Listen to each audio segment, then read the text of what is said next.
Halo semua, yuk kita simak materi perkembangan peserta didik. Yang pertama, apa itu individu? Individu bukan berarti manusia sebagai satu kesatuan yang tidak dapat dibagi-bagi, melainkan sebagai kesatuan terbatas, yaitu sebagai manusia perorangan, sehingga sering digunakan sebagai sebutan seorang orang atau manusia perorangan.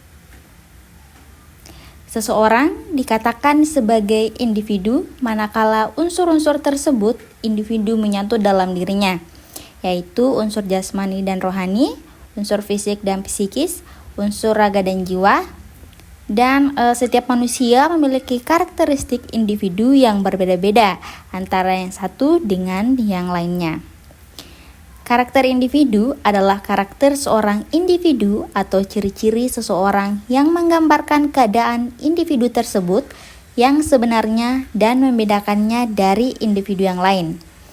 Karakteristik individu mencakup sifat-sifat berupa kemampuan dan keterampilan, latar belakang keluarga, sosial, pengalaman, umur, bangsa, jenis kelamin, dan lainnya, yang mencerminkan sifat demografis tertentu, serta karakteristik psikologis yang terdiri dari persepsi, sikap, kepribadian, belajar, dan motivasi. Jadi, sumber perbedaan individu mencakup faktor bawaan. Jadi, faktor bawaan ini faktor biologis yang diturunkan melalui pewarisan genetik dari orang tuanya. Yang kedua, ada faktor lingkungan. Jadi sumber perbedaan individu karena faktor lingkungan terdapat 4 faktor, yaitu status orang tua, pekerjaan orang tua, dan penghasilan orang tua. Yang kedua, ada pola asuh orang tua, mencakup perilaku yang digunakan untuk berhubungan dengan anak-anaknya. Yang ketiga, ada budaya. Budaya merupakan pikiran, akal budi, dan hasil karya manusia. Dan yang terakhir yaitu faktor urutan lahir. Pada hakikatnya, setiap individu diciptakan dengan segala keunikannya dan dengan karakteristik masing-masing. Faktor keturunan atau bawaan lahir serta faktor lingkungan merupakan faktor yang berpengaruh terhadap perbedaan personal atau individu. Jadi kedua faktor ini berpengaruh terhadap perkembangan dan pertumbuhan peserta didik. Jadi kemungkinan dari faktor tersebut ada yang lebih berpengaruh, tetapi keduanya tetap berpengaruh. Serta antar individu tidak ada yang sama meskipun itu merupakan manusia yang dilahirkan kembar ya. Kemudian ada aspek-aspek perkembangan individu. Jadi terdapat beberapa perkembangan yaitu sebagai berikut. Yang pertama ada perkembangan fisik. Jadi perkembangan anatomis adanya perubahan kuantitatif pada struktur tulang, indeks tinggi dan berat badan, proporsi tinggi kepala dengan tinggi garis badan secara keseluruhan. Kemudian ada perkembangan fisiologis, ditandai dengan adanya perubahan secara kualitatif, kuantitatif, dan fungsional dari sistem kerja biologis seperti konstruksi otot-otot, peredaran darah, dan pernapasan, persyarafan, sekresi, kelenjar, dan pencernaan. Laju perkembangan berjalan secara berirama. Pada masa bayi dan kanak-kanak, perubahan fisik sangat pesat. Pada usia sekolah menjadi lambat. Mulai masa remaja terjadi amat mencolok. Kemudian pada permulaan masa remaja akhir bagi wanita dan penghujung masa remaja akhir bagi pria. Laju perkembangan menurun sangat lambat bahkan menjadi mapan. 2. Ada perkembangan psikomotorik.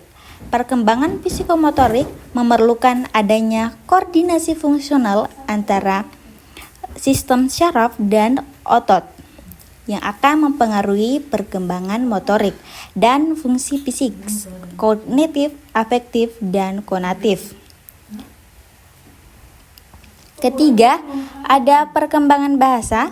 Kemampuan berbahasa merupakan kemampuan yang membedakan Jadi, kemampuan berbahasa merupakan kemampuan yang membedakan antara manusia dengan hewan. Melalui bahasa, manusia dapat mengkodifikasikan, mencatat, menyimpan, mengekspresikan, dan mengkomunikasikan berbagai informasi, baik dalam bentuk lisan, tulisan, gambar, dan mimik seperti simbol ekspresif. Yang keempat, ada perkembangan perilaku kognitif. Jadi, dengan berpatokan pada hasil tes IQ, mengungkapkan presentasi taraf perkembangan sebagai berikut. Yang pertama, 1 tahun sekitar 20%, 4 tahun sekitar 50%, 8 tahun sekitar 80%. Jadi tahap perkembangan ini meliputi tahap sensori motor, mulai dari umur 0 sampai 2 tahun, inteligensi praktis untuk belajar berbuat terhadap lingkungannya sebelum mampu berpikir mengenai apa yang sedang ia perbuat. Selanjutnya ada tahap praoperasional 2-7 tahun. Anak sudah memiliki penguasaan sempurna tentang objek permanens. Artinya, anak tersebut sudah memiliki kesadaran akan tetap eksisnya suatu benda yang harus ada atau biasa ada. Nah, selanjutnya tahap konkret operasional umur 7 sampai 11 tahun. Anak baru mampu berpikir sistematis mengenai benda-benda dan peristiwa-peristiwa yang konkret, ditandai oleh adanya tambahan kemampuan yang disebut sistem operation atau satuan langsung berpikir yang bermanfaat untuk mengkoordinasikan pemikiran dan ide. Kemudian ada tahap konkret operasional 11 tahun sampai dewasa. Jadi, seorang remaja telah memiliki kemampuan mengkoordinasikan baik secara simultan maupun berurutan dan ragam kemampuan kognitif, yaitu kapasitas menggunakan hipotesis dan kapasitas menggunakan prinsip-prinsip abstrak. 5. Perkembangan perilaku sosial. Sejak individu dilahirkan ke muka bumi ini, ia telah mulai belajar tentang keadaan lingkungan sosialnya. Pada awalnya, ia mempelajari segala yang terjadi dalam lingkungan keluarga. Ia mencoba meniru, mengidentifikasi, dan mengamati segala sesuatu yang ditampilkan orang. Selanjutnya, ia mempelajari keadaan-keadaan di luar rumah, baik yang menyangkut nilai, norma, dan kebiasaan-kebiasaan yang ada dalam masyarakat. Akhirnya, ia menyadari bahwa dirinya merupakan bagian dari masyarakat dan dituntut untuk berperilaku sesuai dengan tuntutan masyarakat. Untuk memahami perilaku sosial individu, dapat juga dilihat dari ciri-ciri respon interpersonalnya yang dibagi ke dalam 3 kategori. Yang pertama, kecenderungan peran. Jadi ciri-ciri respon internasional yang merujuk kepada tugas dan kewajiban posisi tertentu. Yang kedua, ada kecenderungan sosiometrik dengan ciri-ciri respons interpersonal yang berkaitan dengan kesukaan, kepercayaan terhadap individu lain. Yang ketiga, ada kecenderungan ekspresif dengan ciri-ciri respon interpersonal yang bertautan dengan ekspresi diri dengan menampilkan kebiasaan-kebiasaan khasnya. Jadi, adapun tahapan dan ciri-ciri perkembangan perilaku sosial individu menurut Buhler, yang pertama kanak-kanak awal, yaitu umur 0 sampai 3 tahun, subjektif, segala sesuatu dilihat berdasarkan pandangannya sendiri. Yang kedua, yang pertama, kanak-kanak awal 0 sampai 3 tahun subjektif. Yang kedua, kritis, yaitu umur 3 sampai 4 tahun. Dia mulai berperilaku pembantah dan keras kepala. Jadi kemudian kanak-kanak akhir 4 sampai 6 tahun, masa subjektif menuju masa objektif mulai bisa menyesuaikan diri dengan aturan. Kemudian keempat, anak sekolah mulai umur 6 sampai 12 tahun. Mereka mulai membandingkan dengan aturan. Dan kritis 2, umur 12 sampai 13 tahun, masa prepuber. perilaku coba-coba serba salah ingin diuji. Kemudian remaja awal umur 13-16 tahun, mereka mulai menyadari adanya kenyataan yang berbeda dengan sudut pandangnya. Kemudian yang ketujuh ada remaja akhir 16-18 masa objektif, berperilaku sesuai dengan tuntutan masyarakat dan kemampuan dirinya. Jadi, perkembangan sosial individu ditandai dengan pencapaian kematangan dalam interaksi sosialnya. Bagaimana ia mampu bergaul, beradaptasi dengan lingkungannya, dan menyesuaikan diri terhadap norma-norma kelompok.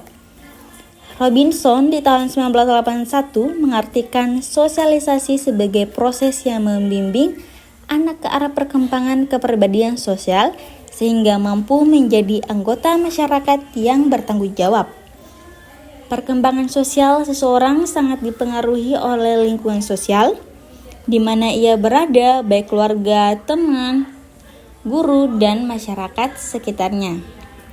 Jadi, karakter individu itu karakter seorang individu atau ciri-ciri seseorang yang menggambarkan keadaan individu tersebut yang sebenarnya dan membedakannya dari individu yang lain. Jadi, karakteristik individu mencakup sifat-sifat berupa kemampuan dan keterampilan, latar belakang, keluarga, sosial, pengalaman, umur, bangsa, dan jenis kelamin. Jadi pada hakikatnya, setiap individu diciptakan dengan segala keunikannya dan dengan karakteristik masing-masing. Faktor keturunan atau hereditas. Nah, selanjutnya yang keenam ada perkembangan moralitas. Ketika individu mulai menyadari bahwa ia merupakan bagian dari lingkungan sosial di mana ia berada, bersamaan itu pula individu mulai menyadari bahwa dalam lingkungan sosialnya terdapat aturan, norma-norma, atau nilai-nilai sebagai dasar atau patokan dalam berperilaku. Jadi keputusan untuk melakukan sesuatu berdasarkan pertimbangan norma yang berlaku dan nilai yang dianutnya itu disebut moralitas. Menurut kacamata teori perkembangan moral adalah proses internalisasi norma-norma masyarakat dan dipengaruhi oleh kematangan biologis individu. Sedangkan dari sudut pandang teori behavioristik, perkembangan moral dipandang sebagai hasil rangkaian stimulus respon yang dipelajari oleh anak, antara lain berupa hukuman dan pujian yang sering dialami oleh anak. Tahapan perkembangan moralitas individu ada yang pertama, prekonvensional 0-9 tahun, ada orientasi terhadap kepatuhan dan hukuman, dan relativistik hedonisme. Yang kedua, konvensional, umur 9-15 tahun, yaitu orientasi mengenai anak yang baik, mempertahankan norma sosial dan otoritas. Yang ketiga adalah post-konvensional, yaitu umur yang di atas 15 tahun ke atas. Jadi di sini ada orientasi terhadap perjanjian antara dirinya dengan lingkungan sosial, ada prinsip etis universal. Yang ketujuh, perkembangan penghayatan keagamaan. Periode usia sekolah dasar merupakan masa pembentukan nilai-nilai agama sesuai kelanjutan dari periode sebelumnya. Oleh karena itu, kualitas keagamaan siswa akan sangat dipengaruhi oleh proses pembentukan atau pendidikan yang diterimanya. Dengan melalui pertimbangan fungsi afektif, kognitif, dan konatifnya, pada saat-saat tertentu, individu akan meyakini dan menerima tanpa keraguan bahwa di luar dirinya ada sesuatu kekuatan yang maha agung yang melebihi apapun termasuk dirinya. Jadi penghayatan seperti itu disebut pengamalan keagamaan atau religious experience. Kemudian ada perkembangan penghayatan keagamaan pada masa kanak-kanak. Yang pertama ada sikap reseptif meskipun banyak bertanya. Yang kedua ada pandangan ketuhanan yang dipersonifikasi. Ketiga ada penghayatan secara rohania yang belum mendalam. Yang keempat, hal ketuhanan dipahamkan secara menurut hayalan pribadinya. Jadi perkembangan penghayatan keagamaan pada masa sekolah, yang pertama ada sikap reseptif yang disertai pengertian.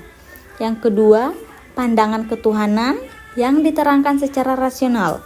Yang ketiga, penghayatan secara rohania semakin mendalam, melaksanakan kegiatan ritual diterima secara keharusan moral. Yang keempat, ada sikap negatif disebabkan dalam pikirannya yang kritis melihat realita orang-orang beragama yang hipokrit atau pura-pura ya. Kemudian ada penghayatan rohanianya cenderung skeptik sehingga banyak enggan melaksanakan ritual yang selama ini dilakukan dengan penuh kepatuhan. Kemudian ada sikap kembali ke arah positif bersamaan dengan kedewasaan intelektual, bahkan agama menjadi pandangan hidupnya. Yang ketujuh ada pandangan ketuhanan dipahamkannya dalam konteks agama yang dianut dan dipilihnya. Jadi selanjutnya ada perkembangan perilaku konatif. Jadi perilaku konatif perilaku yang berhubungan dengan motivasi atau faktor penggerak perilaku seseorang yang bersumber dari kebutuhannya. Yang pertama ada kebiasaan. Kebiasaan itu aspek perilaku manusia yang menetap kebiasaan membentuk pola perilaku yang dapat diramalkan. Yang kedua ada kemauan. Hasil keinginan untuk mencapai tujuan tertentu. Kemauan itu berdasarkan pengetahuan tentang cara-cara untuk mencapai tujuan. Dipengaruhi kecerdasan dan energi untuk mencapai tujuan. Selanjutnya ada perkembangan emosi. Menurut Retno di tahun 2013, emosi itu perasaan intens yang ditujukan kepada seseorang atau suatu kejadian. Jadi emosi itu faktor dominan yang memengaruhi tingkah laku individu. Dalam hal ini termasuk pula perilaku belajar. Berkaitan dengan faktor yang mempengaruhi perkembangan emosi peserta didik, sejumlah penelitian tentang emosi anak menunjukkan bahwa perkembangan emosi mereka bergantung kepada faktor kematangan dan faktor belajar. Aspek emosional dari suatu perilaku pada umumnya sudah melibatkan 3 variabel, yaitu rangsangan yang menimbulkan emosi atau biasa kita kenal dengan stimulus. Yang kedua, perubahan-perubahan fisiologis yang terjadi pada individu. Yang ketiga, pola sambutan.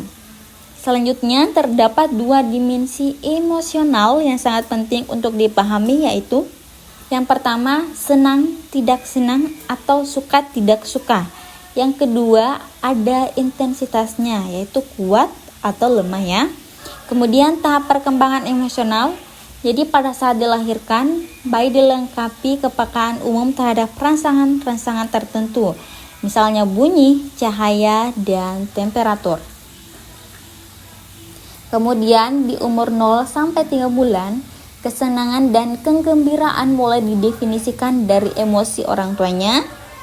Dan 3 sampai 6 bulan, ketidaksenangan berdiferensiasi ke dalam kemarahan, kebencian, dan ketakutan. Umur 9 sampai 12 bulan, kegembiraan berdiferensiasi ke dalam kegairahan dan kasih sayang. Dan 18 bulan pertama, kecemburuan mulai berdiferensiasi ke dalam kegairahan dan kasih sayang. Di umur 2 tahun, kenikmatan dan keasikan berdiferensiasi dari kesenangan. Di umur 5 tahun, ketidaksenangan berdiferensiasi di dalam rasa malu, cemas, dan kecewa, sedangkan kesenangan berdiferensiasi ke dalam harapan dan kasih sayang. Selanjutnya ada perkembangan kepribadian. Kata kepribadian dalam bahasa asing disebut dengan kata personality. Kata ini berasal dari kata Latin, yaitu persona, yang berarti topeng atau secara individu yang berbicara. Melalui sebuah topeng atau seorang individu yang berbicara. Jadi melalui sebuah topeng ini yang menyembunyikan identitasnya dan memerankan tokoh lain dalam drama. Kemudian, perkembangan kepribadian itu ketetapan dalam pola kepribadian atau persistensi, yang artinya terdapat kecenderungan ciri sifat kepribadian yang menetap dan relatif tidak berubah sehingga mewarnai timbul perilaku khusus terhadap diri seseorang. Meskipun kepribadian seseorang itu relatif konstan, namun dalam kenyataan sering ditemukan bahwa perubahan kepribadian dapat dan mungkin terjadi, terutama dipengaruhi oleh faktor lingkungan daripada faktor fisik. Kemudian, perkembangan karir. Perkembangan karir sangat erat kaitannya dengan pekerjaan seseorang. Keberhasilan seseorang dalam suatu pekerjaan bukanlah sesuatu yang diperoleh secara tiba-tiba atau secara kebetulan, namun merupakan suatu proses panjang dari tahapan perkembangan karir yang dilalui sepanjang hayatnya, mulai dari usaha memperoleh kesadaran karir, eksplorasi karir, persiapan karir, hingga sampai pada penempatan karirnya. Jadi itu saja ya. Bye.